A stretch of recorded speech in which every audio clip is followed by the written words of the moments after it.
If you are a veteran GURPS player, do you remember how you got introduced to the system? Or if you haven't played it, but are interested in giving it a shot, you'll probably hear many people tell you, read GURPS Lite. After all, GURPS Lite is free and only 32 pages long. Surely it's not as intimidating as GURPS Basic Set with its 580 pages. What could be better? However, I believe that GURPS Lite is a bad book that should be avoided, especially if you're a new player. That's probably a controversial point of view. What is GURPS Lite? According to itself, it's a boiled-down essence of GURPS. All the fundamental rules, but not the options and embellishments that often confuse new players. In my opinion, this is completely wrong. The options and embellishments are the essence of GURPS. You have all heard the phrase that GURPS is a toolkit that you use to create the system you want. As it is, GURPS Lite only supports games about mundane humans in a semi-realistic or historical setting. The only non-mundane thing is the jumper advantage that sticks out like a sore thumb. The character creation chapter mentions such concepts as wizard or asteroid miner, but you can't be either of those in GURPS Lite. If you want more realism, you don't have any options. If you want a more cinematic experience, you don't have any options. If you want to have supernatural abilities, you can't have that aside from a jumper. GURPS Lite is not generic and not universal, so it's not GURPS Lite, but it's RPS Lite. But even if you do want to run a game about humans in a semi-realistic modern or historical setting, you still might find some rules to be lacking. The book doesn't really say what kind of bonus or penalty is appropriate for tasks of different difficulties. GURPS Lite also doesn't say anything about what numerical skill level means. Is 15 good or not? As a new player, you easily can end up with something like Short Sword 24 and not know that this is very much a superhuman skill level. This problem becomes much worse in combat.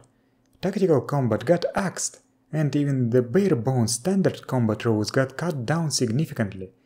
Even the reach statistic was removed. Imagine a fight between two fighters with Short Sword 24. If they have combat reflexes, they have parry 16. Typically, you would have to use deceptive attacks and feints to overcome this defense, but GURPS Lite doesn't have these options, so the two fighters will just roll the dice for an hour or two, waiting for one of them to roll a crit. Deceptive attack and feint are essential to have. What does high combat skill level even give you in GURPS Lite? You can't make rapid strikes, can't target hit locations, cumulative defense penalties do not exist. I guess it lets you fight more effectively while sitting or lying down. What about ranged combat? You do have some guns after all. They have their rate of fire stat on the table, but the description of what it means seems to end abruptly. And if you keep reading, you will see that GURPS Lite doesn't even have rapid fire rules, so what is rate of fire for? And how are you supposed to use shotguns if there are no rules for shotguns? Why are there rules for armor divisors when there are no weapons with armor divisors? Why do the armor divisor rules talk about afflictions when they don't exist in GURPS Lite? Why is there a flamethrower skill but no flamethrower weapon or rules? The latter actually is a complaint that I have about GURPS Basic Set as well.